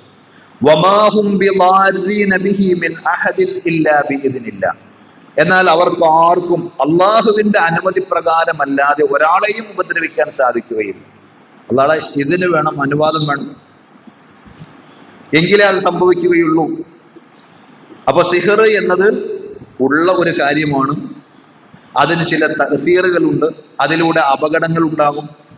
നബി സല്ലല്ലാഹു അലൈഹി വസല്ലമക്ക് സിഹർ ബാധിച്ചു എന്ന് പറയുന്ന ഹദീസ് സ്വഹീഹുൽ ബുഖാരിയിലടക്കം സ്വഹീഹ് മുസ്ലിമിലടക്കം പ്രസിദ്ധമായ ഒട്ടേറെ ഹദീസിന്റെ ഗ്രന്ഥങ്ങളിലൂടെ നിഷേധിക്കാൻ പറ്റാത്ത രീതിയിൽ സ്ഥിരപ്പെട്ട സംഗതിയാണ്. പക്ഷേ ഞാൻ നേരത്തെ പറഞ്ഞു, ആ ഹദീസുകളെല്ലാം നിഷേധിക്കുന്ന ആളുകളാണ് ഉൽപ്പതിഷ്ണുക്കൾ, പുരോഗമനവാദികൾ എന്ന് പറയുന്ന മുജാഹിദുകളുടെ കൂട്ടത്തിൽപ്പെട്ട ചില ആളുകൾ. ഞാൻ പേരും അതേപോലെ ടീമിനൊന്നും പ്രത്യേകിച്ച് പറയേണ്ട ആവശ്യമില്ല, നമുക്ക് മനസ്സിലാവും. അവർ പറയണ കാര്യം എന്താണെന്ന് ചോദിച്ചാൽ, ഈ ഹദീസൊക്കെ നമ്മൾ എടുത്താൽ ഇസ്ലാം തകർന്നില്ലേ, ഖുർആൻ എതിരല്ലേ? കാരണം എന്താ? ആ ഹദീസിലുള്ളത് നബി സല്ലല്ലാഹു അലൈഹി വസല്ലം ചില കാര്യങ്ങൾ ചെയ്യാത്തത് ചെയ്തു എന്ന് തോന്നിയിരുന്നു. സിഹർ ബാധിച്ചതിന് ശേഷം ലബീദ് ബിൻ അൽ അസ്ലം എന്ന് പറയുന്ന ജൂതനായ മനുഷ്യൻ നബിക്ക് സിഹർ ചെയ്തു എന്നാണ് ഹദീസിലുള്ളത്. അതിന്റെ തഅ്സീർ എങ്ങനെ ഉണ്ടായി എന്ന് വെച്ചാൽ, നബി ചെയ്ത കാര്യം ചെയ്തില്ല എന്ന് തോന്നുന്നു, അതൊരു വീണ്ടും ചെയ്യും. ചെയ്യാത്ത കാര്യം ചെയ്തു എന്ന് തോന്നുന്നു. അപ്പോ ആ ഹദീസ് നമ്മൾ അംഗീകരിച്ചാൽ പിന്നെ ഇവരുടെ കമന്റ്, ഇതിനോടുള്ള വസ്വാസ്, അവർ ചോദിക്കണം എന്താണെന്ന് ചോദിച്ചാൽ, അള്ളാഹു ഒരു ആയത്ത് ഇറക്കി, നബി വിചാരിക്കുകയാണത് ഞാൻ അവർക്ക് എത്തിച്ചു കൊടുക്കുന്നു, വാസ്തവത്തിൽ എത്തിച്ചു കൊടുത്തിട്ടുണ്ടാവില്ല. അപ്പൊ നിങ്ങൾ ഈ സ്വഹീഹുൽ ബുഖാരിയും സ്വഹീഹ് മുസ്ലിമിലൊക്കെ തൊക്കിൽ വെച്ചിങ്ങനെ വരുമ്പോൾ ഇസ്ലാം ചോർന്നു പോകാണ്, അതുകൊണ്ട് അതൊക്കെ വലിച്ചെറിഞ്ഞേക്ക് എന്നാണ് അവരുടെ ആശയം. സത്യത്തിൽ എന്താണ് അതിന് മറുപടി? ഇത് ഇത്തരം ആളുകളുമായി നേരിട്ട് മുട്ടുമ്പോൾ അവർക്ക് നാവിരിച്ച് നീട്ടവും കൂടി ഉണ്ടെങ്കിൽ നമ്മളാകും ബേജാറും വെപ്രാളം. ഒരു ബേജാറും വെപ്രാളത്തിന്റെ ആവശ്യമില്ല. എന്താ സംഭവം എന്ന് ചോദിച്ചാൽ, ഇതിനേക്കാൾ ആധികാരികമായി ഇവരൊക്കെ മറുപടി പറയേണ്ട വേറെ ചില സംഗതികളുണ്ട്, ഇവരൊക്കെ അംഗീകരിക്കുന്ന സംഗതി. നബി സല്ലല്ലാഹു അലൈഹി വസല്ലം അള്ളാഹുവിന്റെ റസൂലാണ്, അതേപോലെ തന്നെ മനുഷ്യനാണ്. ഇപ്പൊ നമ്മൾ ഇന്ന് മഗ്‌രിബിന് ഈ പള്ളിയിൽ നിസ്കരിച്ച ആളുകൾ കേട്ടിട്ടുണ്ടാവും സൂറത്ത് കഹ്ഫിന്റെ അവസാനത്തെ ആയത്ത്, ഖുൽ ഇന്നമാ അന ബശറും മിത്ലുക്കും, ഞാൻ നിങ്ങളെ പോലെയുള്ള ഒരു മനുഷ്യനാണ്. നബി സല്ലല്ലാഹു അലൈഹി വസല്ലമക്ക് അതിന്റെ ഭാഗമായി വിശപ്പുണ്ടായിട്ടുണ്ട്, രോഗമുണ്ടായിട്ടുണ്ട്, മറവി ഉണ്ടായിട്ടുണ്ട്, ഒക്കെ ഉണ്ടായിട്ടുണ്ട്. എല്ലാവരും അംഗീകരിക്കും.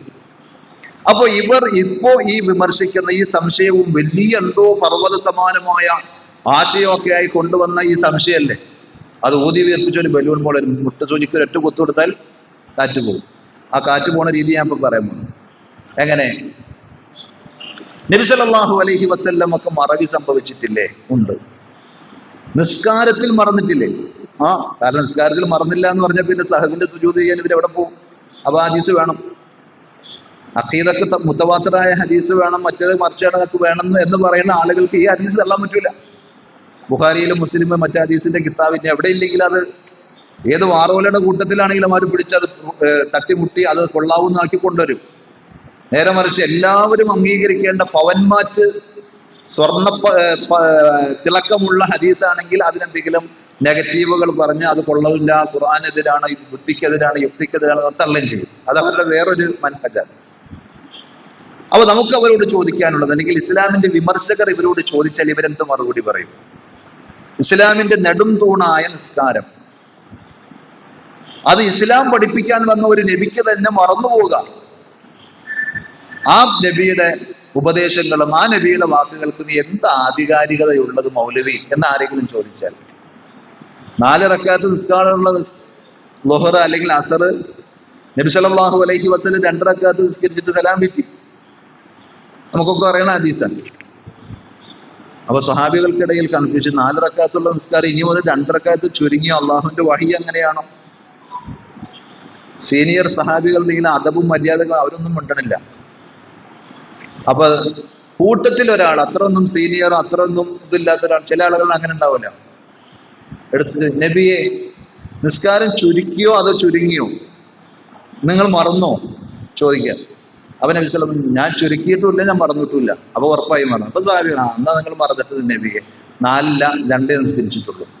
എന്നാ ശരി, 2 കൂടി നിസ്കരിച്ച് സാഹിബിന്റെ സുജൂദ് ചെയ്തു. നമുക്കൊക്കെ പറ്റുന്ന സംഗതിയാണ്, നബി സല്ലല്ലാഹു അലൈഹി വസല്ലമക്കും പറ്റി. അത് ഇസ്ലാമിക പ്രമാണങ്ങളിലൂടെ സ്ഥിരപ്പെട്ട ഒരു കാര്യമാണ്. ഇത് എടുത്തു വെച്ചിട്ട് ഇവർ ഈ ചോദിച്ച ചോദ്യം ഇസ്ലാം വിമർശകർ ചോദിച്ചാൽ എന്ത് മറുപടിയായിരിക്കും അവർക്ക് പറയാനുണ്ടാവുക? മർക്കുസ് ദഅവ വിഭാഗത്തിന്റെ ആളുകളോട് ഒരു ഇസ്ലാം വിമർശകർ ചോദിക്കാമെന്ന് ചോദിച്ചു, നിങ്ങളുടെ കൂട്ടത്തിൽ ഏറ്റവും ആധികാരികമായ ദീൻ പഠിപ്പിക്കാൻ അള്ളാഹ് നിയോഗിച്ചയച്ച ആളല്ലേ മുഹമ്മദ് നബി സല്ലല്ലാഹു അലൈഹി വസല്ലം? അതെ.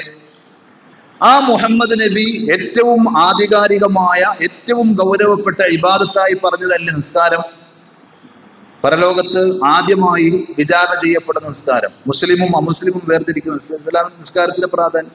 ആ നിസ്കാരം പഠിപ്പിക്കാൻ വന്ന, ദീൻ പറഞ്ഞു തരാൻ വന്ന മുഹമ്മദ് നബി 4 റക്അത്തുള്ള നിസ്കാരം 2 റക്അത്ത് നിസ്കരിച്ചിട്ട് മറന്നുപോയി. മറവിയുള്ള ഒരു പ്രവാചകൻ. അപ്പൊ ഇവര് പറഞ്ഞ പോലെ ഖുർആനിലൂടെ അള്ളാഹു കുറെ ആയത്തുകൾ ഇറക്കിത്തരും, നബി അത് കുറച്ച് മറന്നുപോകും. ഇങ്ങനെയുള്ളൊരു നബിയാക്കാൻ പറ്റുമോ എന്ന് അവർ ചോദിച്ചാൽ, വേണമെങ്കിൽ ഷിയാക്കളുടെ കുറെ നിലപാടുകളും അവരുടെ വാക്കുകളും ഒക്കെ വേണമെങ്കിൽ ആ വിമർശകർക്ക് ചേർത്ത് പിടിക്കാനുള്ള ചില വടികൾ കൂടിയാണ്. ജമാഅത്തെ ഇസ്ലാമിയുടെ ഒരു വലിയ പ്രഭാഷകന്റെ ഒരു ക്ലിപ്പ് നിങ്ങൾ കണ്ടിട്ടുണ്ടാവും. യഥാർത്ഥ ഖുർആൻ നമ്മുടെ ഈ കാണുന്ന സൂറത്ത് ഫാത്തിഹയും തുടങ്ങി സൂറത്തു നാസിൽ അവസാനിക്കുന്ന 114 സൂറത്തുള്ള ഖുർആൻ അല്ല. കേട്ടില്ല ക്ലിപ്പ്? എന്തായാലും ഇത് പറ്റിയ സമയമില്ലാത്തത് പിന്നെ വേണമെങ്കിൽ തരാം. ഈ ഖുർആൻ നിങ്ങൾ എടുത്തു പിടിച്ചാൽ, മുജാഹിദുകളുടെ നേർക്കാണ് നെഞ്ചത്ത് കയറുന്നത്, ഈ ഖുർആൻ വായിച്ച് അർത്ഥം പഠിച്ച് അതിന്റെ പിന്നാലെ പോയാൽ മുജാഹിദുകൾ ഇത്ര ഗ്രൂപ്പിൽ ഇനിയും കുറെ പിള്ളേരും. ഒറിജിനൽ ഖുർആൻ ഞാൻ കണ്ടിട്ടുണ്ട്. അയാൾ പറയാൻ എവിടെ? ഷിയാക്കളുടെ കയ്യിൽ. അവ ഖുർആൻ അങ്ങനെയൊന്നും ഇല്ലാതെ ഇവരെ വെള്ളപൂശുന്ന കുറെ ആളുകളില്ലേ, അവർക്ക് കൂടിയുള്ള ക്ലിപ്പാണ്. അത് നിങ്ങൾ കേൾക്കേണ്ട. ഞാൻ ഇൻഷാ അല്ലാഹ് നമ്മുടെ ഏതെങ്കിലും ഗ്രൂപ്പിൽ ഷെയർ ചെയ്യാം. അപ്പൊ ഞാൻ പറഞ്ഞത്, ഇങ്ങനെ ഖുർആനിൽ കുറെ കാര്യങ്ങൾ അള്ളാഹ് ഇറക്കി കൊടുത്തിട്ടുണ്ടായിരുന്നു. അത് നബി സല്ലല്ലാഹു അലൈഹി വസല്ലം കൺവേ ചെയ്തപ്പോൾ നമ്മളിലേക്ക് കൈമാറിയപ്പോൾ കുറച്ചൊക്കെ മറന്നുപോയി. അബൂബക്കർ സിദ്ദീഖ് റളിയല്ലാഹു അൻഹുവിനും ഉമർ റളിയല്ലാഹു അൻഹുവിനൊക്കെ കുറച്ച് കുറവേ കിട്ടിയുള്ളൂ എന്ന് പറഞ്ഞിട്ട് അങ്ങനത്തെ ഒരു ആശയം ഇവിടെ പ്രചരിക്കുന്നുണ്ട്. അതിലേക്കാണ് ഇവർ അറിഞ്ഞോ അറിയാതെയോ വാതിൽ തുറക്കുന്നത്. നബി സല്ലല്ലാഹു അലൈഹി വസല്ലമക്ക് മറവി സംഭവിച്ചതിലൂടെ നിസ്കാരം തന്നെ മറന്നുപോയ നബിയുടെ വാക്കുകൾക്കും നബിയുടെ ഉപദേശങ്ങൾക്കും ആ ദീനിനും എന്ത് പ്രസക്തിയാണ് എന്ന് ചോദിക്കുമ്പോൾ അതിന് വിസ്കത്തിന്റെ ആളുകൾ മാത്രമല്ലല്ലോ മറുപടി പറയണ്ട, ഡയലോഗിലൂടെ മറുപടി പറയേണ്ട ഒരു ചോദ്യമല്ലല്ലോ. എല്ലാവരും, എല്ലാ മുസ്ലിമും മറുപടി പറയേണ്ടതാണ്. എല്ലാ മുജാഹിദും എല്ലാ സലഫിയും പറയേണ്ടത്. എന്തായിരിക്കും എന്റെ മറുപടി? നമ്മളെല്ലാവരും അഭിമാനത്തോടെ സന്തോഷത്തോടു കൂടി പറയും, ഇന്നാ നഹ്നു നസ്സൽന ദിക്റ വ ഇന്നാ ലഹു ലഹാഫിദൂൻ. ഇസ്ലാമിനെ സംബന്ധിച്ചും ഖുർആനിനെ സംബന്ധിച്ചും ആർക്കും ഒരു ബേജാറും വെപ്രാളവും വേണ്ട. അള്ളാഹ് ഗ്യാരണ്ടി ചെയ്തിട്ടുണ്ട്, നാം ആണ് ഇതിനെ ഇറക്കിയത്, നാം തന്നെ ഇതിനെ സംരക്ഷിക്കും. അപ്പൊ നബി സല്ലല്ലാഹു അലൈഹി വസല്ലമക്ക് മറവിയുണ്ട്, പക്ഷെ ദീനിന്റെ കാര്യത്തിൽ മറക്കൂല. അള്ളാഹ് പ്രൊട്ടക്ട് ചെയ്തിട്ടുണ്ട്.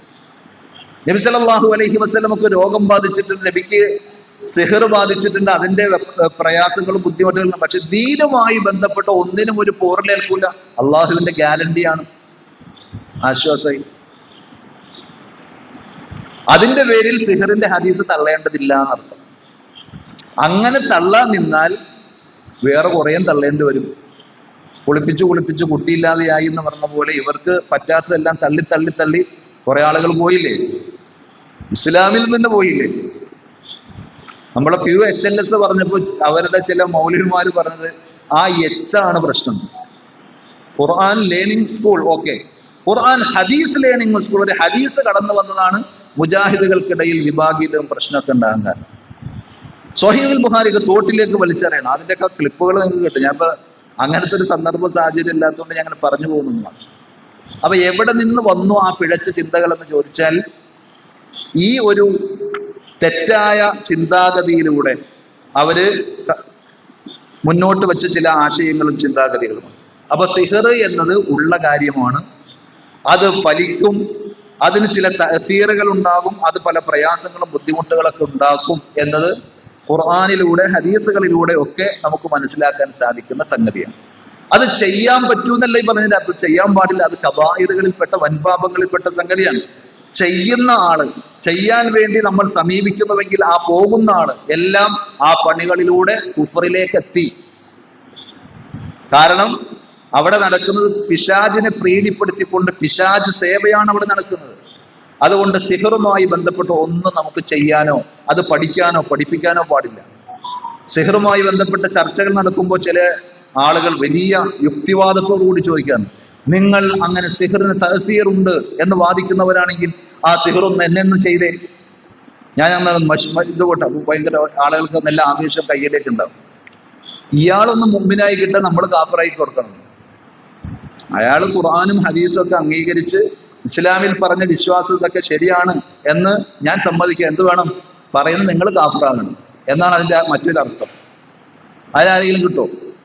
അപ്പോ ഇവിടെ പറഞ്ഞത് ഇസ്ലാമിൽ നിന്ന് പുറത്തു പോകുന്ന നവാഖിദുകളുടെ കാര്യത്തിൽ 7ാമത്തെ കാര്യമാണ് അസ്സിഹർ. സിഹർ എന്ന കാര്യം, അത് ചെയ്യലും ചെയ്യിപ്പിക്കലും ഒക്കെ.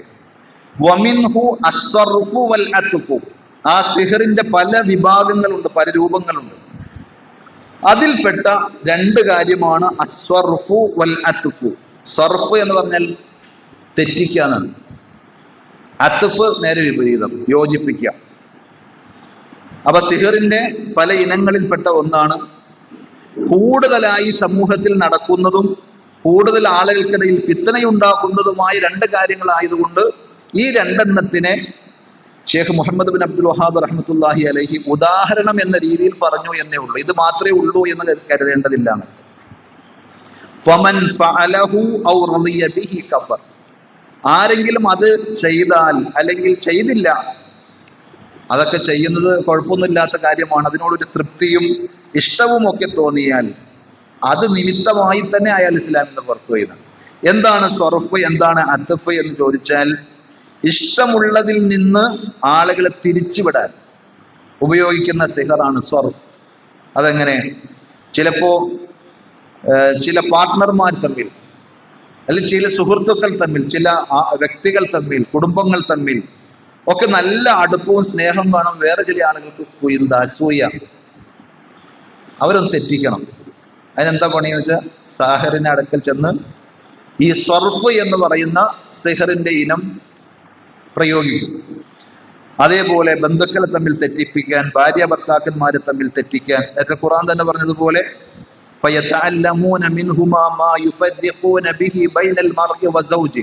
ഭാര്യയെയും ഭർത്താവിനെയും തെറ്റിക്കാനുള്ള പണി അവർ പഠിക്കുന്നു എന്ന സിഹറിനെ സംബന്ധിച്ചാണ് സൂറത്തുൽ ബഖറയിൽ 102-ാമത്തെ ആയത്തിൽ പറഞ്ഞത്. അപ്പൊ അങ്ങനെ ചെയ്യാൻ ചെയ്താൽ അങ്ങനെ സംഭവിക്കുമെന്ന് ഖുർആൻ തന്നെ സാക്ഷ്യപ്പെടുത്തിയതല്ല. അതേപോലെ ചില ആളുകളുടെ കടയിലേക്ക് കുറെ കസ്റ്റമേഴ്സ് ഇങ്ങനെ വരും, നല്ല വെച്ചടി അയാൾ കയറിപ്പോകാണ്, വലിയ ഇടപാടുകൾ നടക്കുന്നു. അതിൽ അസൂയ തോന്നിയിട്ട് ആളുകളെ അതിൽ നിന്ന് തിരിക്കാൻ അവിടെ എന്തെങ്കിലുമൊക്കെ ഉറുക്കോ ഏലസോ അല്ലെങ്കിൽ കുപ്പിയോ എന്തെങ്കിലുമൊക്കെ കെട്ടിത്തൂക്കലൊക്കെ ആയിരിക്കും രീതി. ഇങ്ങനെ ആളുകളെ തിരിച്ചുവിടുന്ന കാര്യം, അതിനാണ് സർഫ് എന്ന് പറയാം. അതിന്റെ നേരെ വിപരീതമാണ് അത്ഫ്, ചേർക്കൽ. അതെങ്ങനെ? പിണങ്ങി നിൽക്കുന്ന ആളുകളെന്ന് യോജിപ്പിക്കണം. ഭാര്യയും ഭർത്താവും വളരെ ആലോചിച്ച് ഇഷ്ടപ്പെട്ട് വളരെ നല്ല രീതിയിലൊക്കെ ജീവിച്ചു, ഇപ്പൊ അവര് തമ്മിൽ യാതൊരു ലോഹ്യവും ഇല്ല. അവരെ കണ്ടാൽ കാണാൻ നല്ല പെണ്ണും ചെറുക്കനും കുഴപ്പമില്ല, സാമ്പത്തികമായിട്ട് നല്ലത്, പക്ഷെ അവർക്ക് യാതൊരു താല്പര്യമില്ല. അവരൊന്ന് ഇണക്കി കിട്ടണം. അപ്പൊ ചില സിഹറിന്റെ വക്താക്കൾ, ചില മുസ്ലിയാക്കന്മാരും കൊണ്ട് ഞാൻ കുറച്ച് ചെപ്പടി വിദ്യകളൊക്കെ ചെയ്തുതരാം, അപ്പൊ ഇണക്കുണ്ടാവും, സ്നേഹം ഉണ്ടാവും. അങ്ങനെ പോകൽ, അതാണ് അത്ഫ്. സ്വാഭാവികമായും ഇങ്ങനെ നമ്മൾ ആഗ്രഹിക്കുന്ന നന്മകൾ ഇല്ലാതെ ഷർറുകൾ കുടുംബജീവിതത്തിലൊക്കെ വന്നാൽ ഇസ്ലാമികമായ പ്രതിവിധി എന്താ? റബ്ബിനോട് ദുആ ചെയ്യാം. നമ്മൾ തഹജ്ജുദൊക്കെ നിസ്കരിച്ച് നമ്മുടെ എന്ത് സങ്കടവും എന്ത് കണ്ണീരും റബ്ബിന്റെ മുന്നിൽ പറയാം. അതാണ് അതിനൊക്കെയുള്ള പരിഹാരം. അതല്ലാതെ കുറുക്കുവഴികളിലൂടെ പിണങ്ങി നിൽക്കുന്നവരെ ഇണക്കുവാനും ഇണങ്ങി നിൽക്കുന്നവരെ പിണക്കുവാനും സിഹറിന്റെ ആളുകൾ ഉപയോഗിക്കുന്ന രണ്ട് രീതികളാണ് സർഫും അത്ഫും. അത് ചെയ്താൽ ഫമൻ ഫഅലഹു ഔ റളിയ ബിഹി, അല്ലെങ്കിൽ ചെയ്തില്ല, അതൊക്കെ ചെയ്യണ കുഴപ്പമൊന്നുമില്ല എന്ന മനസ്സാണ് എങ്കിൽ അയാൾ എന്ത് ചെയ്തു? കഫറ, അതിലൂടെ ഇസ്ലാമിൽ നിന്ന് പുറത്തുപോയി എന്നാണ്. അപ്പോ വളരെ ഗൗരവപ്പെട്ട ഒരു വിഷയമാണത്. ഒരു സാഹിറിന്, സിഹർ ചെയ്യുന്ന ആൾക്ക് കുഫറിലൂടെ അല്ലാതെ സിഹർ ചെയ്യാൻ സാധിക്കൂല എന്ന്. വസ്സാഹിറു ലാ യകൂനു സാഹിറൻ ഇല്ലാ ഇദാ കഫറ ബില്ലാഹ്. നല്ല ഒരു മുഅ്മിനിന്, നല്ല ഒരു മുവഹിദിന്, നല്ലൊരു മുത്തഖിക്ക് എന്താകാൻ പറ്റൂല? സാഹിറാകാൻ പറ്റൂല, സിഹർ ചെയ്യുന്ന ആളാകാൻ പറ്റൂല. അതുകൊണ്ട് തന്നെ പിശാചിനെ പ്രീതിപ്പെടുത്തുന്ന പല പണികളും നമ്മൾ ചെയ്യേണ്ടി വരും സിഹറിന്റെ പിന്നാലെ പോയാൽ. എത്രത്തോളം എന്ന് ചോദിച്ചാൽ കുഫറിൻ്റെതാണോ അത്രത്തോളം പിശാച് സാഹിറിന്, നമ്മൾ ഈ സിഹർ ചെയ്യാൻ വേണ്ടി പോകുന്ന ആളുകൾ എത്ര കണ്ട് പിശാചിനെ പ്രീതിപ്പെടുത്തുന്നുവോ, കുഫറിന്റെ പണികൾ ചെയ്യുന്നു, അത്ര കണ്ട് പിശാച് ഇയാൾക്ക് കീഴ്പ്പെട്ട് നിന്നോളും. അപ്പോ ഞാൻ ശ്രദ്ധിച്ച് സൂക്ഷിച്ചൊക്കെ നിന്നോളാം, അതൊന്നും ഞാൻ ചെയ്യൂല എന്ന് പറഞ്ഞ് പോകാൻ പറ്റൂല എന്നർത്ഥം. ശരിക്ക് പിശാചിനെ പ്രീതിപ്പെടുത്തുന്ന കുഫറിന്റെ, ഷിർക്കിന്റെ, തോന്നിവാസത്തിന്റെ എല്ലാം ചെയ്ത് അവിടെ നിന്ന് കൊടുക്കുമ്പോഴാണ് പിശാച് ഇങ്ങോട്ട് തരില്ല. ഏതുപോലെ ചൂണ്ടയിട്ടിട്ട് ചെറിയ പരലിനെ അല്ലെങ്കിൽ ചെറിയ ഞാഞ്ഞൂലിനൊക്കെ കൊത്തി വലിയ മീനെ പിടിക്കണ പോലെ പിശാചൊക്കെ എന്തെങ്കിലുമൊക്കെ ചെയ്തു തരുമ്പോൾ പിശാച് നമ്മൾ ബായി ബായി ആണെന്ന് വിചാരിക്കുന്നത്. പിശാച് നരകത്തിലേക്ക് കൊണ്ടുപോകാൻ വേണ്ടിയിട്ടാണ് ശ്രമിക്കുന്നത്. ഖുർആൻ തന്നെ പറഞ്ഞില്ലേ, ഇന്ന ശൈത്വാന ലക്കും അദുവ്വൻ ഫത്തഖിദൂഹു അദുവ്വ ഇന്നമാ യദ്ഉ ഹിസ്ബഹു ലിയകൂനു മിൻ അസ്ഹാബിസ് സഈർ. പിശാച് നിങ്ങളുടെ പ്രത്യക്ഷ ശത്രുവാണ്. പക്ഷെ ശത്രുവായി അമ്പും വില്ലും തോക്കും AK-47 പീരങ്കിയായിട്ടൊന്നും പിശാച് വരൂല. പിന്നെ എങ്ങനെയായിരിക്കും വരാ? കൂട്ടുകാരനെ പോലെ, കൂട്ടുകാരിയെ പോലെ, ഭാര്യയെ പോലെ, ഭർത്താവിനെ പോലെ ഒക്കെ നല്ല സ്നേഹത്തിലും സന്തോഷത്തിലായിരിക്കും വരാം. എന്നിട്ട് ഓരോന്നിങ്ങനെ ചെയ്യിപ്പിച്ച് നിങ്ങളെ നരകത്തിന്റെ തീക്കുണ്ടാരത്തിലേക്ക് കൊണ്ടുപോകാനാണ് പിശാച് ശ്രമിക്കുന്നത്. അതുകൊണ്ട് പിശാചിനെ നിങ്ങൾ മിത്രമാക്കരുതേ, നിങ്ങളുടെ ശത്രുവാണ് എന്ന് ഖുർആൻ നമ്മെ ഉണർത്തിയിട്ടുണ്ട്. അപ്പോ സിഹറിന്റെ ഏത് പണി ചെയ്യുമ്പോഴും പിശാചിനുള്ള സേവനമാണ്, സേവയാണ്, പൂജയാണ്. അതിലൂടെ കുഫറിലേക്ക് പോകും. അതുകൊണ്ട് അങ്ങനത്തെ എന്ത് പ്രയാസങ്ങളും ബുദ്ധിമുട്ടുകളും ഉണ്ടായാലും ഇത്തരം കേന്ദ്രങ്ങളിലേക്കല്ല നമ്മൾ പോകേണ്ടത്. മറിച്ച് പടച്ച റബ്ബിനോട് പറയണം, ഇസ്ലാം പറഞ്ഞ പ്രതിവിധികൾ നമ്മൾ സ്വീകരിക്കണം. അതേപോലെ ഇത്തരം കുഫറിന്റെ തിന്മയെ ആരെങ്കിലും തൃപ്തിപ്പെട്ടാൽ, ഇസ്ലാം വിലക്കിയ ഒരു കാര്യത്തെ ഒരാൾ തൃപ്തിപ്പെട്ടാൽ, മൻ റളിയൽ കുഫറ കഫറാണ്.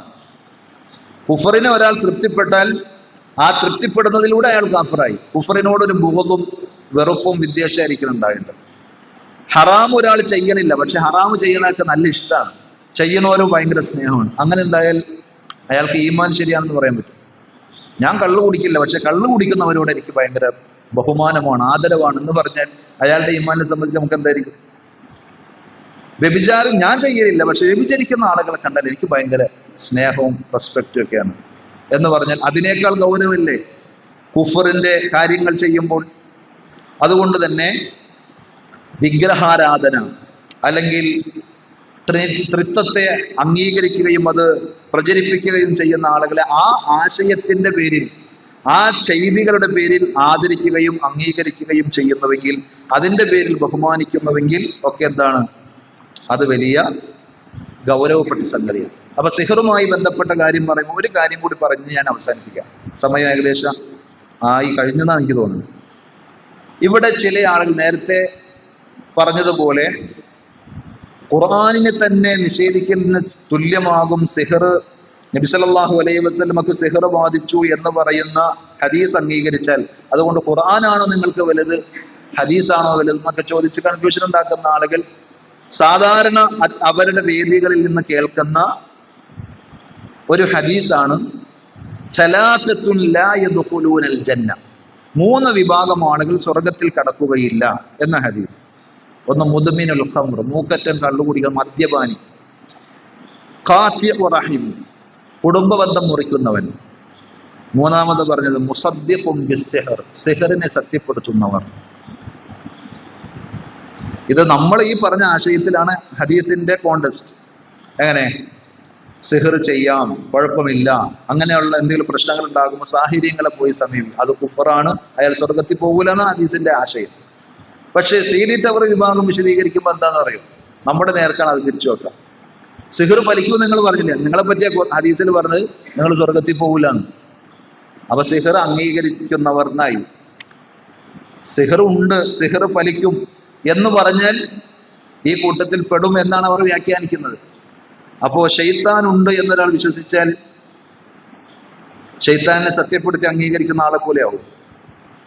അല്ലല്ലോ, രണ്ട് വിഷയല്ലേ.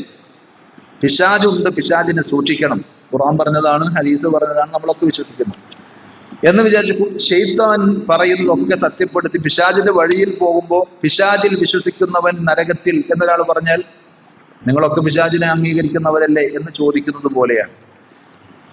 ആ വിഷയത്തിൽ സലഫി ഉലമാക്കൾ തന്നെ പറഞ്ഞ പല വിശദീകരണങ്ങളും മറുപടികളും ഒക്കെയുണ്ട്. ഐ മുസദ്ദിഖുൻ ബിമാ യുഖ്ബിറു ബിഹി സഹറ മിൻ ഉമൂരിൽ ഗൈബ്, സിഹറിന്റെ ആളുകൾ മറഞ്ഞ കാര്യങ്ങൾ, ഗൈബിയായ കാര്യങ്ങൾ പലതും പറയും. അതൊക്കെ കേട്ടിട്ട് അതിനെ സത്യപ്പെടുത്തി അതനുസരിച്ച് അവരുടെ ഉപദേശങ്ങൾക്കനുസരിച്ച് നിങ്ങൾ പിണങ്ങി നിൽക്കാണോ, ഇണങ്ങാൻ ഇന്ന കാര്യങ്ങൾ ചെയ്താൽ മതി, അല്ലെങ്കിൽ അവരെ തെറ്റിക്കണോ, അല്ലെങ്കിൽ ആ രോഗം മാറണോ, ആ പ്രശ്നം പരിഹരിക്കണോ, ഇന്ന കാര്യങ്ങൾ ചെയ്താൽ മതി എന്നൊക്കെ പറഞ്ഞ് സാഹചര്യങ്ങൾ പറഞ്ഞു തരുന്ന കാര്യങ്ങളെ സത്യപ്പെടുത്തി ആ ഉപദേശങ്ങൾക്കനുസരിച്ച് പ്രവർത്തിച്ചാൽ അവരെ കുറിച്ചാണ് എന്ത് പറഞ്ഞു, മുസദ്ദിഖും ബിസ്സിഹർ, സിഹറിനെ സത്യപ്പെടുത്തുന്നവർ എന്ന് പറയുന്നത് ഷേഖ് ഉത്തൈമീന്റെ വാക്കുകളാണ്. അതല്ലാതെ സിഹറുണ്ട്, സിഹറിന് തഅ്സീർ ഉണ്ട് എന്ന് പറയുന്നതല്ല. അങ്ങനെയാണെങ്കിൽ ആയിഷ റളിയല്ലാഹു അൻഹ മറ്റു ഹദീസ് പറഞ്ഞു. ആയിഷ റളിയല്ലാഹു അൻഹ തന്നെ ഇവരുടെ ഭാഷയിൽ പറഞ്ഞാൽ നഊദു ബില്ലാഹ് എന്തായി, നരകത്തിൽ പോകും, സ്വർഗത്തിൽ പോകില്ല എന്ന് പറഞ്ഞു. പിന്നെ ആ ഹദീസ് ഉദ്ധരിച്ച സഹാബികൾ, താബീയങ്ങൾ, അവസാനം ക്രോഡീകരിച്ച ഇമാം ബുഖാരി, ഇമാം മുസ്ലിം, ഇമാം അഹമ്മദ് തുടങ്ങിയ പണ്ഡിതന്മാരൊക്കെ അവരൊക്കെ അഹ്ലുസുന്നയിൽ നിന്ന് പോയി സ്വർഗത്തിൽ കടക്കാത്ത നരകത്തിന്റെ വക്താക്കളാണ് എന്ന അബദ്ധങ്ങളിൽ വലിയ അബദ്ധം, അപരാധങ്ങളിൽ വലിയ അപരാധങ്ങളിലേക്ക് എത്തും. എന്നിട്ട് അദ്ദേഹം തന്നെ പറയാം, ഷെയ്ഖ് ഇബ്നു ഉസൈമീൻ പറയാം, വഅമ്മൽ മുസദ്ദിഖു ബിഅന്ന ലിസ്സിഹ്രി തഅ്സീറ ഫഹാദാ ലാ യൽഹഖുഹു ഹാദൽ വഈദ്. സിഹറിന് ചില സ്വാധീനങ്ങൾ ചെലുത്താൻ കഴിയും, സിഹറിലൂടെ ചില ബുദ്ധിമുട്ടുകളും പ്രയാസങ്ങളും ഉണ്ടാകും എന്ന് വിശ്വസിക്കുന്നത് ഒരിക്കലും സിഹറിനെ സത്യപ്പെടുത്തുന്നവരല്ല. ഈ ഹദീസിൽ പറഞ്ഞ ആ ആക്ഷേപം അവരിലേക്ക് ഫിറ്റാവുകയില്ല. തുടർന്ന് അദ്ദേഹം കുറെ കാര്യങ്ങൾ വിശദീകരിക്കാൻ, ഒരൊറ്റ ആയത്ത് ആ വിഷയത്തിൽ നമ്മൾ ഓർത്തിരിക്കേണ്ട സംഗതിയാണ്. സൂറത്ത് സബയിലെ 40-41 ആയത്തുകൾ. എന്താണ് ആയത്ത്? ഖിയാമത്ത് നാളിൽ വയൗമ യഹ്ശുറുഹും ജമീഅ, എല്ലാവരെയും അള്ളാഹു ഒരുമിച്ച് കൂട്ടും. സുമ്മ യഖൂലു ലിൽ മലായികത്തി, എന്നിട്ട് മലക്കുകളോട് അള്ളാഹുവിന്റെ ചോദ്യം, അഹാഉലാഇ ഇയ്യാകും കാനൂ യഅ്ബുദൂൻ, ഈ ആളുകൾ നിങ്ങളെയാണോ ഇബാദത്ത്, നിങ്ങളെയാണോ വിളിച്ചു പ്രാർത്ഥിച്ചത്, ആരാധിച്ചത് എന്ന് അള്ളാഹുവിന്റെ മലക്കുകളോട് അള്ളാഹ് ചോദിക്കും.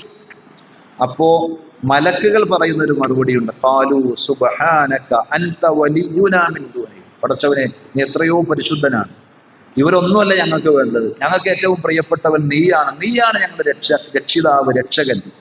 ബൽ കാനൂ യഅ്ബുദൂനൽ ജിന്ന, ഞങ്ങൾക്കല്ല അവർ ഇബാദത്ത് ചെയ്തത്, മറിച്ച് അവർ ജിന്നുകളെ പൂജിച്ച, ജിന്നുകൾക്ക് ആരാധനകൾ അർപ്പിച്ച ആളുകളായിരുന്നു. അക്സറുഹും ബിഹിം മുഅ്മിനൂൻ, അവരിൽ മഹാഭൂരിഭാഗവും ജിന്നുകളിൽ വിശ്വസിക്കുന്നവരായിരുന്നു. അപ്പൊ ജിന്നുകളുണ്ട് എന്ന് വിശ്വസിക്കുന്നവർ ഈ ആക്ഷേപത്തിൽ വരും. ഖുർആൻ പറഞ്ഞില്ലേ, ജിന്നുകളെ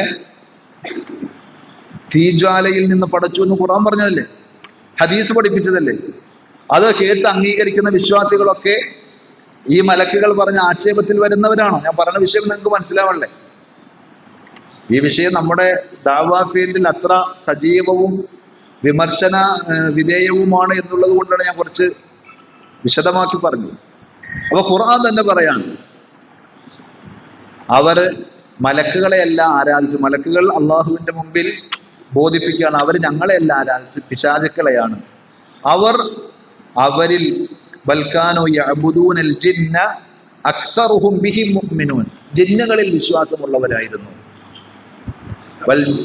ഖുർആൻ തന്നെ പറഞ്ഞതാണ് ജിന്നുകളെ സംബന്ധിച്ച്. അപ്പൊ ജിന്നുകൾ ഉണ്ട് എന്ന് വിശ്വസിക്കലല്ല അവിടെ വിഷയം, മറിച്ച് അതിന്റെ പിന്നാലെ പിശാചിനെ സേവിക്കലും അതിന്റെ പണികളുമൊക്കെയായി പോകലാണ് അവിടെ ഉദ്ദേശിക്കുന്നത് എന്ന് വളരെ വ്യക്തമായി നമുക്ക് മനസ്സിലാക്കാൻ പറ്റും. എന്ന് പറഞ്ഞതുപോലെ സിഹറിന് ഹഖീഖത്തുണ്ട്, അതിലൂടെ ചില പ്രയാസങ്ങളും ബുദ്ധിമുട്ടുകളൊക്കെ ഉണ്ടാകും എന്നത് നമ്മുടെ ഇമാമിയങ്ങൾ വിശദീകരിച്ചതും ഹദീസിലൂടെ വന്നതുമൊക്കെയായ കാര്യമാണ്. അത് ഒരാൾ അംഗീകരിച്ചാൽ, അങ്ങനെയുണ്ട് എന്ന് പറഞ്ഞാൽ അയാളല്ല നരകത്തിൽ പോകുന്നു, സ്വർഗത്തിൽ പോകാത്ത ആളുകൾ എന്ന് പറഞ്ഞു, മറിച്ച് സിഹർ ചെയ്യാം, അത് കുഴപ്പമില്ല, സിഹറിന്റെ സാഹചര്യങ്ങൾ പറയുന്ന ഉപദേശങ്ങൾ കേട്ട് അവിടെ ഒരു ആണി അടിക്കണം, അവിടെ ഒരു കുപ്പി തൂക്കണം, അവിടെ ഒരു മുട്ടയിൽ എഴുതി വെക്കണം എന്നൊക്കെ പറഞ്ഞിട്ട് കൂടോത്രത്തിന്റെയും അസ്മായിന്റെയും പണികളൊക്കെ പറയുന്ന മുസ്ലിയാക്കന്മാരാകാം, അതേപോലെ തന്നെ സന്യാസിമാരാകാം, ആരും ആകട്ടെ, അവരുടെ അടുക്കിലേക്ക് പോവുകയും അവരുടെ ഉപദേശങ്ങൾ സ്വീകരിച്ച് അതിനൊപ്പിച്ച് നിൽക്കുകയും ചെയ്യുന്ന ആളുകളെ സംബന്ധിച്ചാണ് ഈ ആക്ഷേപം. അവർ ഇസ്ലാമിൽ നിന്ന് പുറത്തുപോയി. അതല്ലാതെ സിഹറിന് സ്വാധീനമുണ്ട് എന്ന് പറയുന്നതല്ല, അത് ഹദീസിലൂടെ വന്നതാണ്. ഇമാമിയങ്ങളുടെ ഉപദേശങ്ങളിലൂടെ, കിതാബുകളിലൂടെ, അവരുടെ വാക്കുകളിലൂടെ സ്ഥിരപ്പെട്ടതാണ്.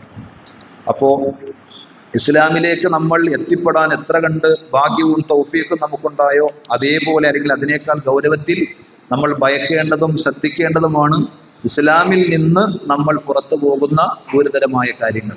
ഇൻഷാ അല്ലാഹ് ഇനി ഒരു ക്ലാസ് കൂടി കഴിഞ്ഞാൽ നമ്മൾ അതിലെ ബാക്കി കാര്യങ്ങൾ പൂർത്തിയാക്കും എന്നാണ് ഉദ്ദേശിക്കുന്നത്. ഇതുവരെയും നമ്മൾ പറഞ്ഞതും കേട്ടതും ഇവിടെ നമ്മൾ സമയം വിനിയോഗിച്ചിരുന്നതുമൊക്കെ അള്ളാഹു നാളെ പരലോകത്ത് നമുക്ക് നന്മകളാക്കി നമ്മളിൽ നിന്ന് കബൂൽ ചെയ്യുമാറാകട്ടെ. നമുക്കിവിടെ നമ്മൾ ഫ്ലോറയിലില്ലാത്ത ഒരു ഫീലിങ്ങും അതേപോലെ എന്താണ് സന്തോഷവും ഉണ്ട്. അത് നിങ്ങളുമായിട്ട് തന്നെ അല്ലാതെ പറയാൻ പറ്റുള്ളൂ. വേറെ ആരോട് പറയുന്നേക്കാളും നമ്മുടേതെന്ന് പറയാൻ പറ്റുന്ന ഒരു സ്ഥാപനത്തിൽ നമുക്ക് ഇങ്ങനെ ഇരിക്കാനും കേൾക്കാനും ഒക്കെ പറ്റിയത്, ഇതിന്റെ പിന്നിൽ പ്രവർത്തിച്ച എല്ലാവർക്കും അള്ളാഹു മതിയായ പ്രതിഫലം ദുനിയാവിലും നാളെ ആഖിറത്തിലും നൽകുമാറാകട്ടെ. ഇത് ഏറ്റവും പെട്ടെന്ന് ഏറ്റവും നല്ല രീതിയിൽ പൂർത്തീകരിക്കാനുള്ള തൗഫീഖ് അള്ളാഹു നമുക്ക് എല്ലാവർക്കും നൽകി അനുഗ്രഹിക്കുമാറാകട്ടെ.